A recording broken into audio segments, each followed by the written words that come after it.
Romanos 11, 11 al 24. Y leemos. Dice así: Digo, pues, ¿han tropezado los de Israel para que cayesen? En ninguna manera, pero por su transgresión vino la salvación a los gentiles para provocarles a celos. Y si su transgresión es la riqueza del mundo y su defección la riqueza de los gentiles, ¿cuánto más su plena restauración? Porque a vosotros hablo, gentiles, por cuanto yo soy apóstol a los gentiles, honro mi ministerio, por si en alguna manera pueda provocar a celos a los de mi sangre y hacer salvos a alguno de ellos. Porque si su exclusión es la reconciliación del mundo, ¿qué será su admisión sino vida de entre los muertos? Si las primicias son santas, también lo es la masa restante, y si la raíz es santa, también lo son las ramas. Pues si alguno de las ramas fuesen desgajadas, y tú, siendo olivo silvestre, has sido injertado en lugar de ellas, y has sido hecho participante de la raíz y de la rica savia del olivo, no te jastes contra las ramas, y si te jactas, sabes que no sustentas tú a la raíz, sino la raíz a ti. Pues las ramas, dirás, fueron fueron gajadas para que yo fuese injertado. Bien, por su incredulidad fueron desgajadas, pero tú con la fe estás en pie. No te ensoberbezcas, sino teme. Porque si Dios no perdonó a las ramas naturales, a ti tampoco te perdonará. Mira, pues, la bondad y la severidad de Dios, la severidad ciertamente para con los que cayeron, pero la bondad para contigo si permaneces en esa bondad, pues de otra manera tú también serás cortado. Y aun ellos, si no permanecieren en incredulidad, serán injertados, pues poderoso es Dios para volverlos a injertar. Porque si tú fuiste cortado del que por naturaleza es olivo silvestre, y contra naturaleza fuiste injertado en el buen olivo, cuánto más estos que son las ramas naturales serán injertados en su propio olivo. Bueno, y ahora viene el comentario. Dice, vimos en la sección anterior que a causa de las promesas del pacto dadas a Israel, esa nación nunca fue y nunca podrá ser dejada del todo a un lado por el Señor.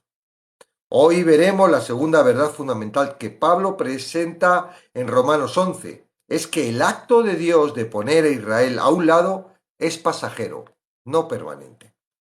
En primer lugar, la relegación temporal de Israel por parte de Dios no fue una ocurrencia de último momento o un estallido emocional de enojo, sino que tuvo un propósito definido. De nuevo, Pablo introduce su punto haciendo una pregunta retórica y dando luego la respuesta negativa más fuerte posible. Digo pues, ¿han tropezado los de Israel para que cayesen? En ninguna manera. Dios no ha permitido que Israel, su pueblo escogido, caiga en una incredulidad y desobediencia tales que llegasen a estado insalvable. Durante un tiempo señalado por él mismo, Dios ha dejado que divaguen en medio de su ceguera y tinieblas espirituales, pero su ceguera no es irreversible y su oscuridad nunca ha sido permanente. El grave tropiezo del que habla Pablo es, por supuesto, el rechazo del Israel hacia su Mesías, Jesucristo. No obstante, el rechazo de Israel hacia el Hijo de Dios mismo y su reino sobre ellos no trastornó el plan de Dios, por el contrario, pero el Señor usó esa terrible transgresión de su pueblo para lograr su propio objetivo divino. Ese vasto objetivo tiene dos facetas: traer salvación a los gentiles y a los judíos. Los judíos individuales que rechazan a su Mesías serán desalojados y enviados de manera permanente a las tinieblas de afuera. Pero la nación incrédula un día creerá y será restaurada. Mientras tanto, a causa de su rechazo del reino, Dios ha ofrecido el reino y la salvación que representa a un pueblo que él ha llamado de entre los gentiles. Aunque la salvación abundante provista a los gentiles vino como resultado de que Israel como nación repudiara a su Salvador, esa extensión de la gracia no fue algo improvisado por Dios. Desde su primer llamamiento de Abraham, la intención y propósito de Dios siempre fue que su pueblo escogido fuera el instrumento para llevar la salvación a los gentiles. El segundo objetivo de Dios, al dejar de lado a Israel, fue provocarles a celos. Aunque en ausencia tener celos es un concepto negativo, la intención de Dios era que los celos que Israel sintiera de los gentiles fuera como un estímulo positivo para atraer a su pueblo de vuelta a él. El propósito último que Dios tenía al relegar a Israel no era alejar aún más a su pueblo, sino traerlos de vuelta a él.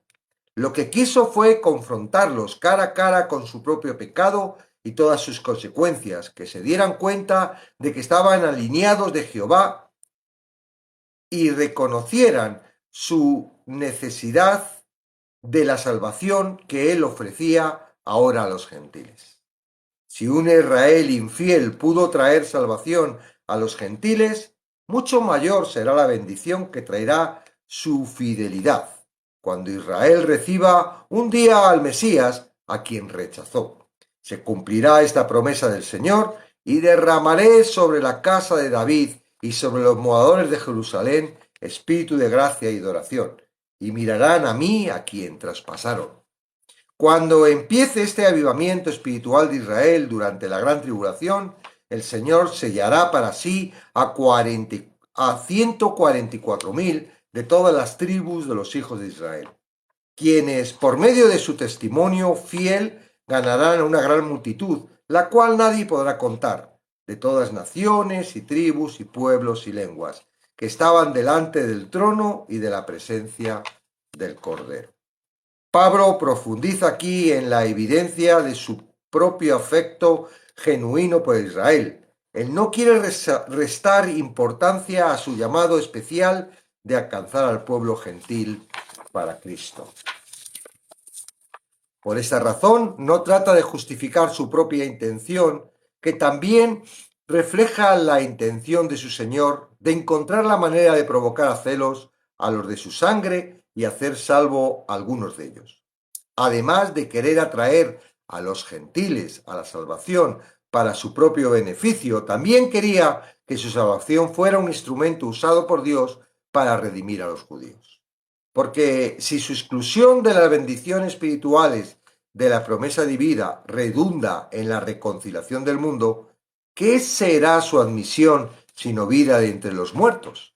La tragedia de su exclusión será superada por la gloria de su admisión. En segundo lugar, la relegación temporal de Israel por parte de Dios fue una premonición definida.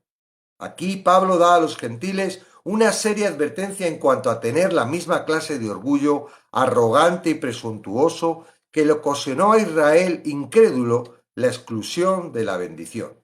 Dios no juzgó a Israel y ofreció el evangelio a los gentiles porque los judíos sean más injustos o indignos que ellos por naturaleza, o porque los gentiles sean inherentemente más justos y dignos de los judíos. Esa es la inversión exacta de la manera como los judíos habían visto a los gentiles por largo tiempo. Como siempre, la lógica de Pablo es irrefutable. Si las primicias son santas, señala el apóstol, también lo es la masa restante. El ejemplo específico que Pablo hace de la analogía en este pasaje tiene como objeto recalcar la verdad de que si las primicias y la raíz son santas y representan a Israel, entonces también todos sus descendientes y el pueblo de Israel son santos y consagrados al Señor. Por lo tanto, si Dios olvidara a Israel, estaría incumpliendo sus promesas hechas a esos patriarcas, algo que su carácter santo no permite. A fin de ser fieles a su propia palabra, el Señor debe proveer una salvación futura para Israel. Israel todavía no ha visto el cumplimiento pleno de la promesa de Dios en su pacto con Abraham o sus incontables reiteraciones de sus promesas de restaurar a los descendientes de Abraham. Si la raíz que es Abraham y los otros patriarcas es santa, entonces las ramas que son sus descendientes también lo son.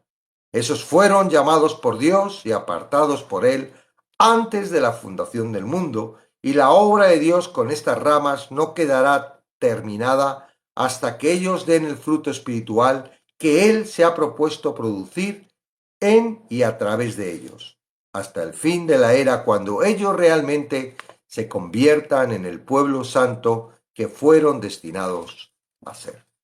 Las ramas infieles e improductivas de Israel fueron reemplazadas por las de un olivo silvestre que representa a los gentiles creyentes, el cual fue injertado en lugar de ellas. Ese olivo silvestre con ramas gentiles, conformadas por gente de todas las naciones que creen en el Mesías, el Señor Jesucristo, fue hecho participante de la raíz y de la rica savia del olivo junto a todos los descendientes creyentes de Abraham, a fin de participar de aquella raíz de bendición divina y de relación eterna con Dios mediante la salvación.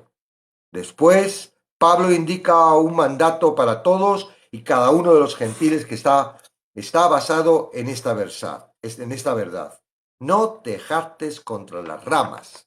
Es decir, los judíos no creyentes que fueron desgajados, y si te jactas, sabe que no sustentas tú a la raíz, sino la raíz a ti.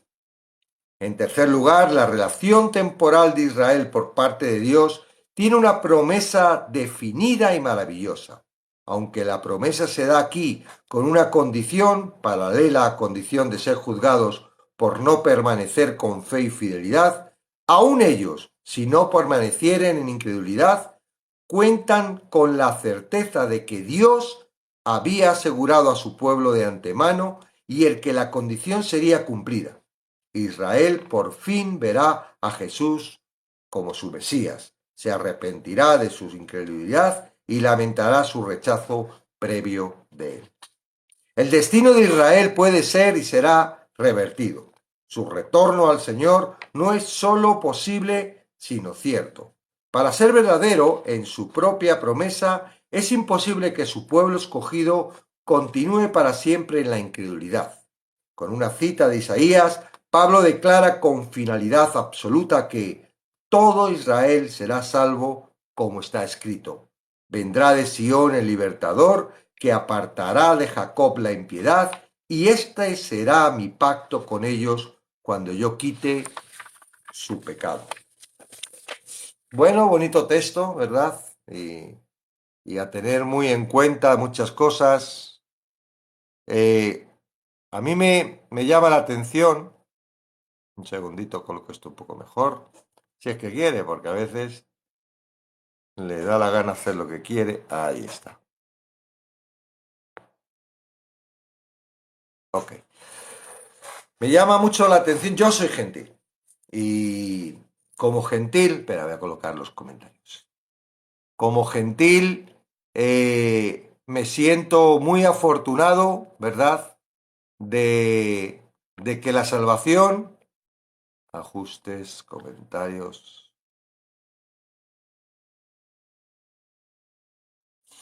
Como gentil me siento muy afortunado de que haya salvación, ¿verdad? Para los gentiles. Pareciera, imaginaros que nacemos en la época antes de Cristo, cuando pues todavía no había, ¿verdad? Una clara, aunque había muchas personas que creían en el Dios. Veo a Faraón, cómo honró con José a Dios, veo a muchos otros, ¿verdad?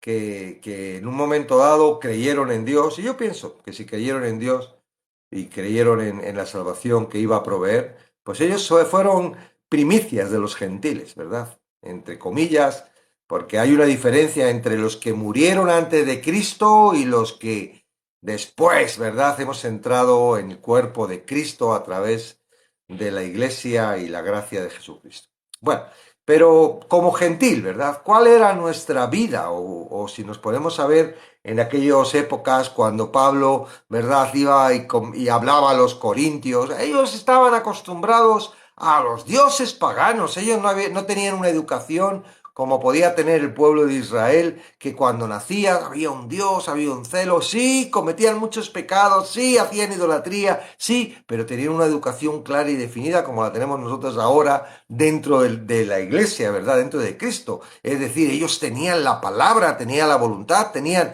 la certeza, la revelación de un Dios vivo.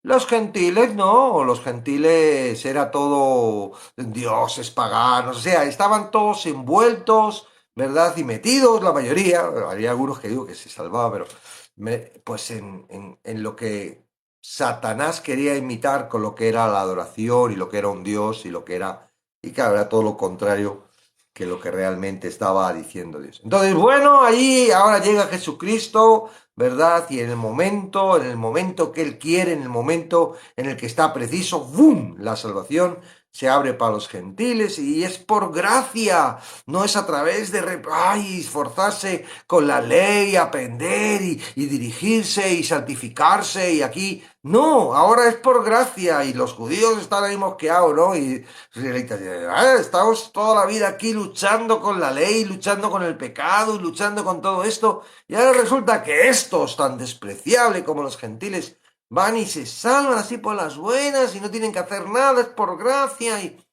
claro, viéndolo desde este punto de vista es algo como injusto, o es algo como absurdo, pero eh, no es tan sencillo como parece.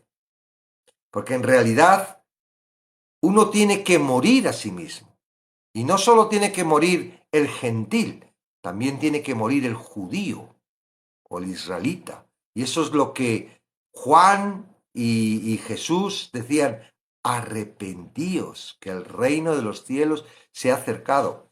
Arrepentíos porque estáis siendo, ¿verdad? Estáis viviendo vuestra vida a través de que os creéis que sois importantes, que sois valiosos, que las cosas que conseguís es porque vosotros os esforzáis. Y en realidad en Cristo, y el que realmente entra en Cristo y entiende lo que es la vida en Cristo, ¿verdad? Hay un estado de humildad, hay un estado de morir a sí mismo, es decir, dejar todo lo que la naturaleza humana es. No hay diferencia entre judíos y gentiles. Son humanos con un mismo corazón y el mismo cerebro. El mayor problema, cada uno tiene sus problemas. Los judíos son arrogantes porque se creen que porque ser judíos ya tienen la capacidad de poder aceptar a Dios y eso les era un estorbo y ahora aquí, ¿verdad? Se les ha endurecido el corazón de tal forma que aun viendo cómo entran los judíos están enfadadísimos y rechazan a Jesús por ese enfado, porque dicen, no, está bien, no es justo y están intentando en sus propias fuerzas y en su propio entendimiento, ¿verdad? Entender todo esto que es inentendible con una razón humana. Por otro lado, los gentiles, ¿verdad? Que antes no teníamos salvación, no teníamos Dios, el Dios era de ellos. Ahora resulta que llega Jesús y da la misericordia y nos hacemos creer que ya es nuestro. Y eso somos los cristianos. Los cristianos creemos que ya Dios es nuestro y tal. No, mira, esto es una condición de morir a sí mismo. No es porque seas gentil, no porque hayas entrado al reino de Dios, eres más. Sigues siendo lo mismo, sino que cubierto con la misericordia de Dios. Entonces aquí Pablo está claramente diciendo, no os preocupéis, mira, igual de gracia ha venido para que estos gentiles, ¿verdad? Que están totalmente ahí, hechos polvos con un montón de... Porque qué, yo no sé, yo digo, aún los judíos, en su equivocación, tienen una educación hacia Dios. Sí, es un poco cerrada, ¿verdad? Sí, es un poco hermética y los vemos ahí cuando vienen y hablan y como el hebreo y tal, pero tienen una educación. ¿Qué educación tenemos los gentiles? Los que nacemos en este mundo y ¡buah! A lo mejor antiguamente, bueno, pero ahora la religión, todo lo que tiene que ver con espiritualidad, con Dios se rechaza. Ahora hay un surgir, bueno, yo creo que en todas las épocas, pero ahora lo estamos viendo igual. Sigue siendo surgir, ¿verdad? Del horror, de que Yo he ido con la asociación cultural a sitios donde hay otras asociaciones culturales y de repente esa asociación, la que tenemos, hablar de Jesucristo y impedirnos y echarnos, y dice, no, esto es un sitio cultural. Y sin embargo están los musulmanes hablando de eso y no se lo cortan. Están los brujos hablando de sus brujerías y no se lo cortan. Están los satánicos hablando de... y no se lo cortan. Y sin embargo al cristiano se lo cortan. ¿Verdad? Parece, ¿y eso qué es sino un resurgir, verdad? De todo el paganismo y todo lo que... Entonces, ahí esa es la naturaleza del gentil y de repente el gentil se encuentra con que es salvo por gracia y se, ¿qué cree? ¿Qué te crees? No eres nada. Por eso dice que eres arrancado de un olivo silvestre. ¿Tú qué eres? Sin una rama de un olivo silvestre, una rama que no da fruto. Ya os conozco. O sea, aquí está el olivo que da aceitunas y luego está el acebuche.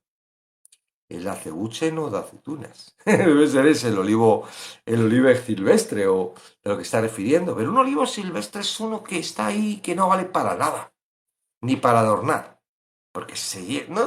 ¿Quién va a cuidar un olivo que no da fruto? Bueno, pues Dios en su misericordia, no porque tú seas bueno, no porque tú valgas, no porque Dios te ame mucho, no, se trata de que Él en su misericordia te saca de un olivo silvestre y te injerta en Jesús. Y dice que te injerta donde ha arrancado una rama. Ay, Él ha podado una rama, ¿verdad? Una rama que, yo soy de Israel, yo... No, no se trata de ser de Israel. Se trata de realmente creer en Jesucristo y darse cuenta de lo que uno es. No es del hombre, no es del pueblo de Israel, no son los judíos, no. La importancia realmente es Jesús. Y si lo rechazas, que es el único que trae la salvación, pues por mucho que te sepas la Biblia de arriba abajo, no te va a servir para nada. Porque lo único que sirve, digamos, es Él, lo que ha hecho Él. Amén. Entonces, ahí estamos, Injerta dice, no te jactes. Y es verdad que somos capaces de... No, mira, la misma misericordia que ha tenido con los gentiles, contigo y conmigo, la va a tener con ellos. Porque en parte, ese endurecimiento, hemos dicho que tiene dos causas. Número uno, que tú y yo estemos aquí. Que la misericordia de Dios se haya derramado para los gentiles. Número uno. Número dos, ese mismo efecto de entrar los gentiles al olivo, ¿verdad? Producir celo, producir un celo a su propio pueblo. ¿Cómo? ¿Cómo? ¿Cómo los gentiles, esos perros, esos despreciados, esos van a entrar? Pero ¿cómo es posible? Eso no es real. Por eso lo rechazaron. Por eso rechazaban a Jesús, porque estaban entre los pecadores, porque aunque él decía, yo he venido a los de los míos, a la larga atendió a la samaritana, bueno, esa es judía, no, bueno, israelita, ¿no? Pero a la sinofenicia, ¿verdad? Que dijo, es que no está bien, dale el pan a los perrillos, y la atendió o no la atendió. Y estaba con los, ¿verdad? Con los que cobraban impuestos, que eran despreciados, y Mateo era uno de ellos, y era uno de los, mira, pues, si ese es un publicano, un recaudador de impuestos que hace, ¿cómo va a estar el Mesías con él? El Mesías va a ser santo y se va a rodear de los santos. Digo, ¿quién? ¿Quién es santo? ¿Quién es santo? Todo eso lo van a llegar a entender.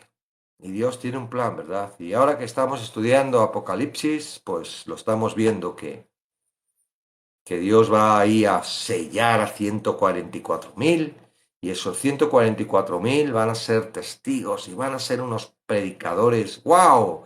No vamos a estar, yo personalmente pienso, ¿no? O pensamos algunos, que la iglesia se va antes que todo eso, el arrebatamiento. Entonces no vamos a estar en ese tremendo avivamiento. Sí, va a ser un tremendo tiempo en cuanto al juicio, ¿verdad? Va a haber mucha dificultad. Muchos de los que crean rápidamente van a ir con Dios porque lo van a ser mártires, porque van a ir a por ellos. Sí, claro. Ahora no hay persecución, ahora es tontería lo que hay. Sí, hay persecución en algunos sitios, no digo que no, y cuidado, y eso. Sí, siempre lo ha habido, esa persecución, pero la que va a haber cuando venga esto, cuando haya este surgimiento, cuando empiecen los juicios de Dios, ya eso, porque ya va a notar, ¿verdad? El enemigo va a notar que se le acaban los días y su furia dice, ¡ah, me queda poco! Y en ese poco, poco va a ser ahí. Y Dios lo va a dejar, porque en realidad es como va a aplicar el juicio al rechazo de su gracia. Es tan fácil, ¿verdad? Alcanzar la gracia y por otro lado es tan complicado que la gente pueda verlo. Bueno, solo la misericordia y Dios puede saber todo esto, ¿no? De una forma. Ahora, ¿te ha tocado? Te consideras parte de la iglesia, te consideras cristiano, independientemente seas judío o no seas judío, seas gentil.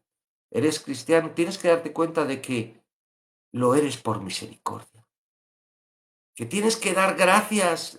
Estoy ya, he sido alcanzado por la misericordia de Dios me ha hecho que no pueda, que no deseche, que no sea como aquellos que todavía están ahí. ¿Verdad que te das cuenta, verdad? De todos aquellos que no creen en Dios y que aunque tienen riquezas y tienen éxito, ¿cómo les va la vida? Y dicen, claro, es normal. No entienden. Y qué difícil es que entiendan, ¿verdad? Una de las formas que Dios hace para que las personas se den cuenta de que existe es la dificultad. Por eso Dios pone dificultad al pueblo hebreo. Por eso Dios pone, y en todo el transcurso de la historia de Israel es así. Israel se apartaba de Dios, empezaba a ir a idolatrar y él permitía que entraran los filisteos y los atacaran. Y cuando estaban ya, ellos se acordaban de Dios, clamaban y Dios mandaba un libertador y volvía a tener trato con ellos y volvía otra vez a liberarlos. Él lo hizo así, era como, ¿verdad? Y lo seguirá haciendo por misericordia.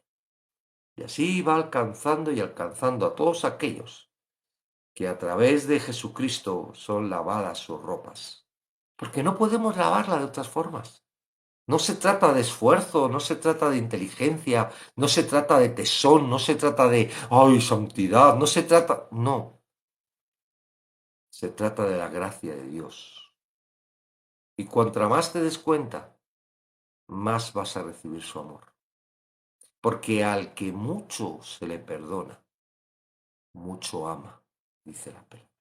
Pero al que, ¿qué me va a perdonar Dios si soy buenísimo, si yo no hago nada malo, si yo me esfuerzo, si yo lo hago todo bien? ¿Qué te vas? No sientes el amor de Dios. Lo único que sientes es tu amor y te crees tú. Y, y eso es perjudicial para todo lo que te rodea. Entonces, bueno, Dios en su misericordia está hablándote a través, no de lo que yo te digo, de lo que yo te digo puede hacerte reflexionar y decir, ay, tengo que leer la palabra porque es la palabra, acuérdate. Yo solo soy como un tenedor para llevar la palabra a tu boca o como, yo qué sé, un muelle para hacerte ¡pam! Y que digas, tengo que ser más, tengo que leer más la palabra, quiero aprender, quiero creer, quiero ver qué es lo que Dios me dice en la palabra. Es cierto que muchas personas se acercan, y sobre todo al principio, ¿verdad? Y no entienden. Y el no entender les hace no seguir acercándose. No, no te rindas, no te rindas. Mira, no vale. Si tú no te acercas a la palabra, si por tu propia cuenta tú no ves la revelación de Dios en tu vida, por mucho que yo te diga y por mucho que te digan los pastores y prédicas y cosas por ahí, no vale, porque es tu fe, no es la fe de Él. La fe de Él es su palabra. Tú cada vez que estás leyendo y entendiendo, porque cuando no entiende, vienen los pajaritos y se lo llevan. Pero tú cuando estás leyendo y estás entendiendo, lo que estás haciendo es introducirte esa fe, ¿verdad? Dice que la fe viene por el oír, ¿sí? Pero tú no oyes. por las buenas, así, ay, dame oídos para oír. No, la fe viene a través de la revelación de la palabra. Y no puedes dejar.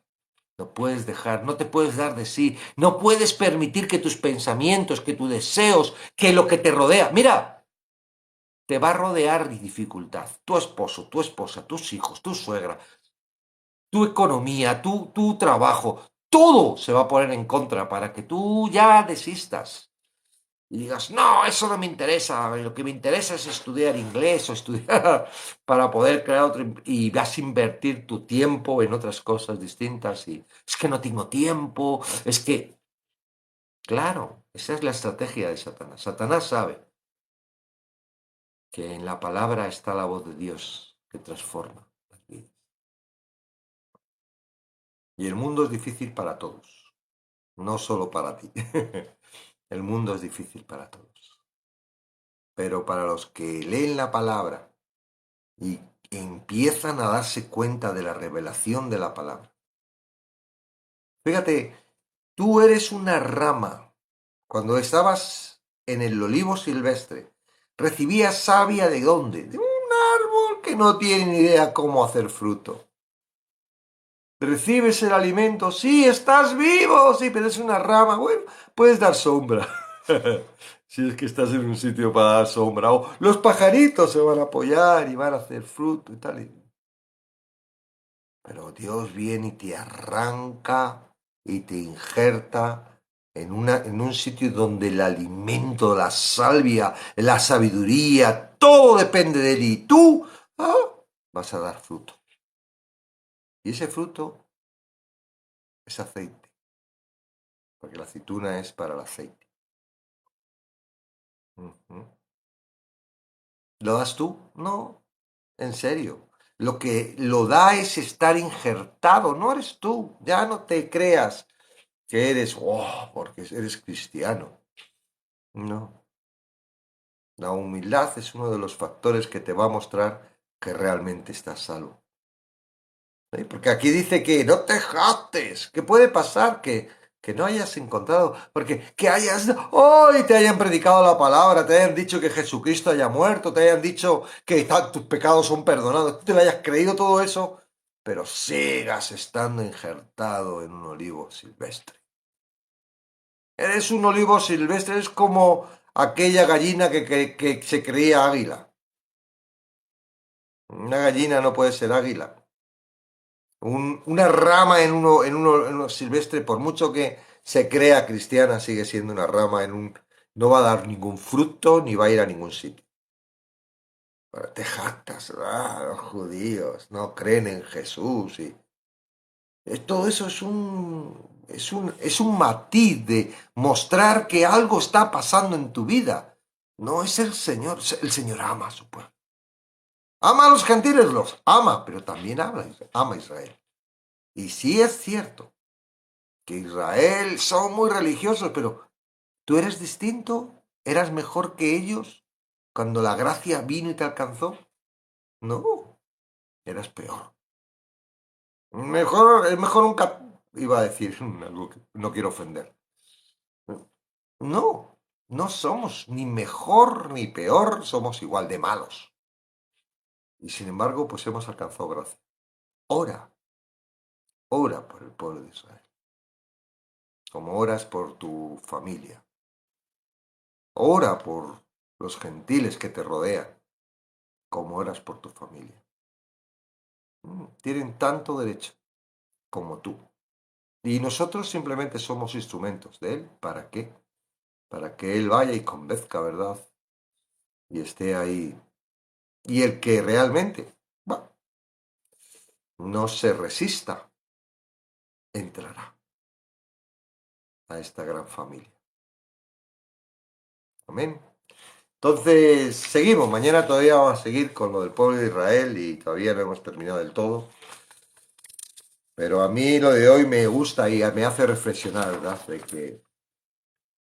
De que Dios es generoso con nosotros, con los gentiles, va a ser muy generoso con los judíos. Y nosotros estamos por gracia y no tenemos que jactarnos para nada y que no se trata de nosotros, se trata absolutamente de Él. Lo siguiente que podríamos tratar, si queréis, bueno, la pregunta es, ¿conoces los planes de Dios? ¿Verdad que no? ¿Verdad que la respuesta es ¿quién los conocerá? Sus caminos son más altos que nuestros caminos. Sus pensamientos son más altos que nuestros pensamientos. Pero como eso de que no conoces los planes de Dios, lo único que puedes hacer es someterte a la voluntad de Dios. Y con humildad, entender que, bueno, ¿en qué medida Dios puede usar? Y no es porque nos necesite. Sinceramente, no nos necesita. Porque Él puede hacer que las piedras hablen. Pero, bueno, en su misericordia crea que el plan es que nosotros, los humanos, en este mundo físico, seamos los voceros de su palabra. Podría hacerlo él con los ángeles. Si le hubiera placido, dice, mira, vosotros no os preocupéis, que yo voy a mandar a mis ángeles y mis ángeles lo van... Imagináis ahí ángeles grandes. La gente se asustaría mucho, pero seguro que escuchaban a los ángeles, ¿eh? Más que a nosotros. Y yo, ¡no! Y un ángel ahí, ¿verdad? Dicen que los ángeles son muy grandes, aunque hay algunos pequeñitos, los serafines. No sé, no he visto ninguno. Pero no, el plan de Dios fue que nosotros, a través de la locura de la predicación,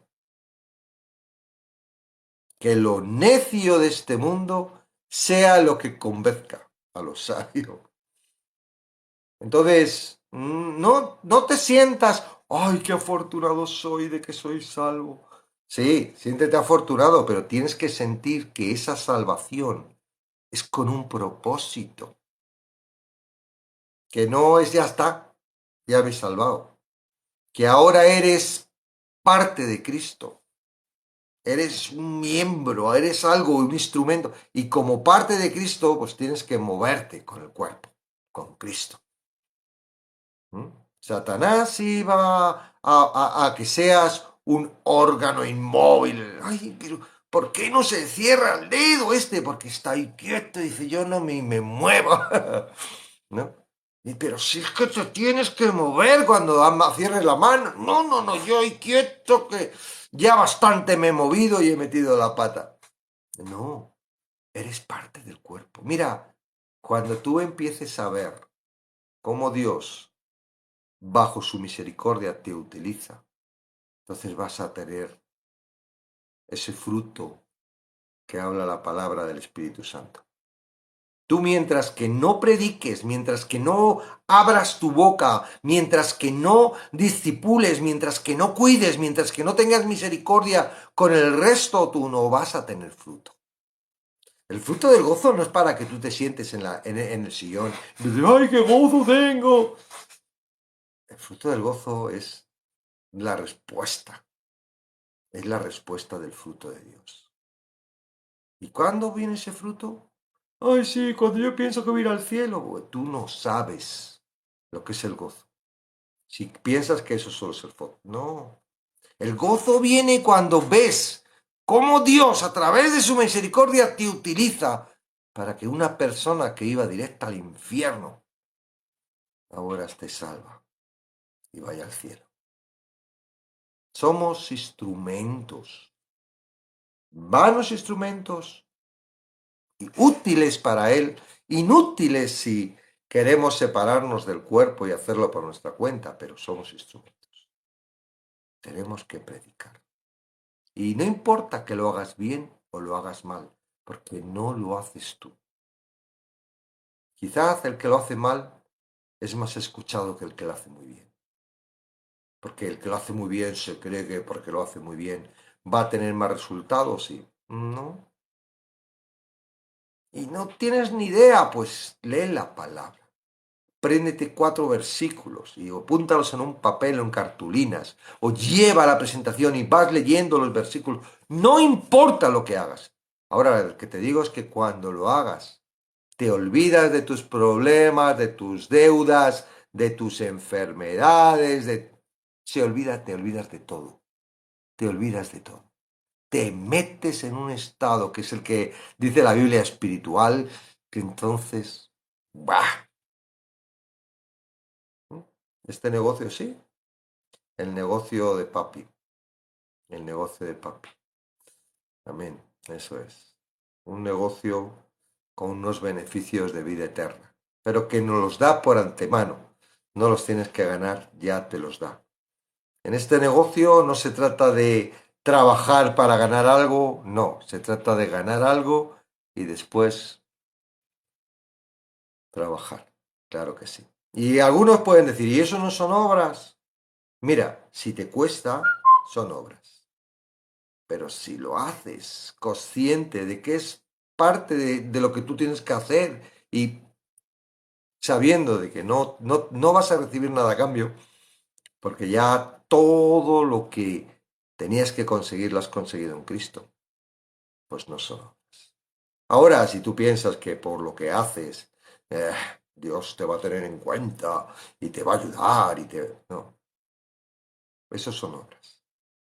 Las obras son como aquel hombre que venía de trabajar, ¿verdad? Todo el día en el campo, arando, cosechando, y llega ya por la noche y tiene que hacer la cena a su señor, y después de que hace la cena y cena a su señor y recoge los platos y lava y lo limpia todo y tal, se prepara su cena, cena y se va a la cama, sin recibir ni un agradecimiento.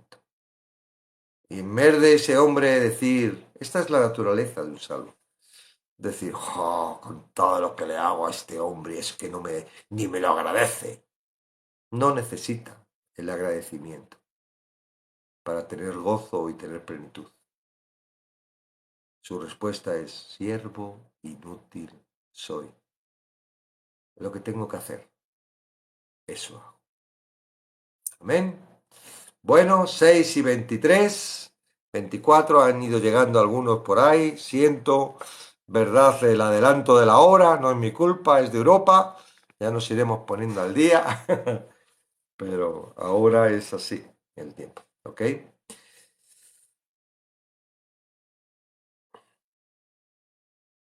Entonces ahora es vuestro tiempo, ¿verdad? Hay 61 personas. Me gustaría que expresaras, si bien por escrito o si tienes posibilidad de poder subir y compartir con nosotros ratito, testimonios cortos, preguntas cortas, pláticas cortas. Pues quiero, en realidad, es tan edificante esta parte como la anterior, ¿verdad? Porque Dios a través de nosotros, ¿verdad? Se manifiesta. Entonces necesitamos, ¿verdad? Expresar. Cuando tú expresas, no solo estamos escuchando, sino tú también te escuchas. Y eso es beneficioso. Entonces, si hay alguna persona que quiera hacer alguna pregunta, alguna aclaración, es el tiempo.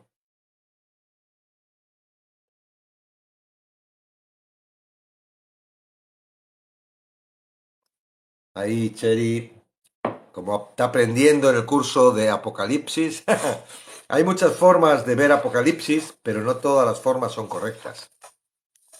Entonces, tienes que darte cuenta de que hay muchas formas de ver Apocalipsis, pero no todas las formas solo son correctas, solo hay una correcta. Yo no estoy diciendo que la que nosotros estamos estudiando en Apocalipsis sea la correcta, creemos que sí, por eso, pero hemos analizado todas las formas y es la que más se ajusta y no tiene, y la que realmente se ajusta al contexto de lo que dice. Normalmente los libros, cuando se empiezan, dicen de qué tratan. Y en el Apocalipsis lo dice claramente, que es para los tiempos finales. Es para lo que ha de pasar en el juicio. Daniel lo dijo, Ezequiel lo dijo, entonces. Ahí sí, hay un engaño. de creer que estamos ya en el Apocalipsis, pero eso solo lo puedes decir si no has estudiado el libro de Apocalipsis. Porque cuando estudias el libro de Apocalipsis te das cuenta de que no es verdad. Ahora, si no has estudiado el libro de Apocalipsis simplemente de oída o algunos versículos o algunas prédicas, es probable que alguien diga, ¡ah, un terremoto, Apocalipsis! O no sé qué, Apocalipsis, se cayeron las torres gemelas, Apocalipsis. Léetelo, ¿vale? Vas a ver, o estudialo y vas a ver que que no te engañen, que no te quiten la paz. Eso es un engaño. ¿Para qué? Para decir, no, esto mentira, no van a venir a por vosotros, todo esto es un rollo, se va a acabar con vosotros, vamos a ir a por vosotros y vais a dejar de creer. Entonces, es un engaño, ¿verdad? Y si no quieres ser engañado, estudia, lee la palabra. Hay cuatro jinetes, sí, al principio sí, los cuatro jinetes del Apocalipsis. Al principio sí. Son para los que creen en Cristo. Dios no quiere que nadie se pierda. Amén. La forma correcta es leerlo tal cual. Eso es. Eso es, tal cual.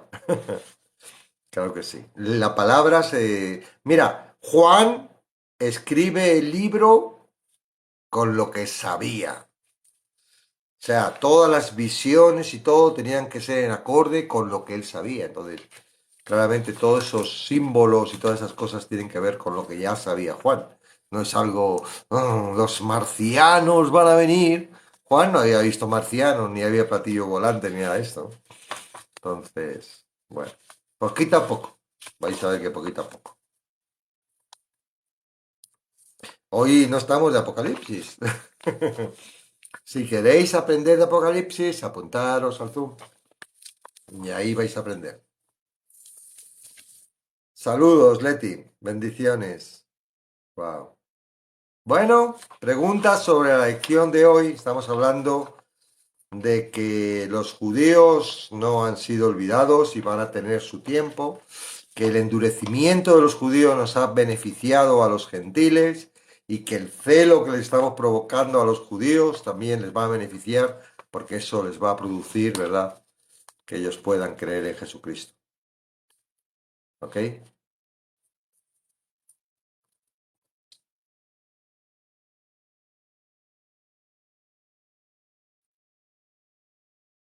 No, no te, no, a nadie manda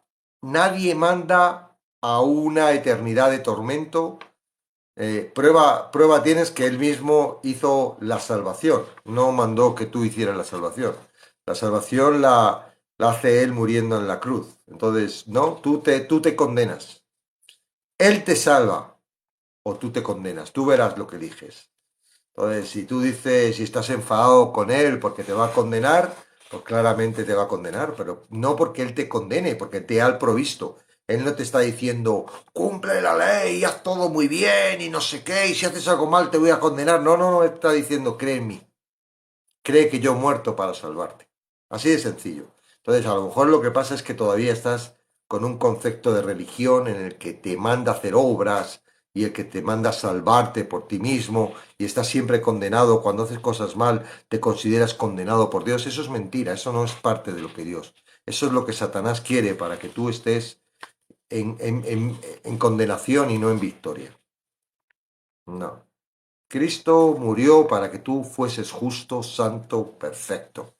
Si tú crees eso, adelante. Ahora, el que no crea, no, yo no puedo creer por otro. Cada uno tiene que creer por sí mismo. Redención, exactamente, Mariana. Entonces, sí, hay muchos que están enfadados con Dios, pero porque estés enfadado no te va a librar, ¿verdad? El enfado es porque tienes confusión. El enfado es porque no lo entiendes y porque crees que es injusto, pero es que Dios no es injusto. Ahora, si tú tienes esa idea en la cabeza, pues nadie te lo va a quitar, pero bueno, qué bueno que estés aquí y que te podamos explicar, ¿no? Que no se trata de eso, no se trata. Él no va a condenar a nadie que no quiera ser condenado. Y la condenación es rechazar a Jesucristo, no otra cosa.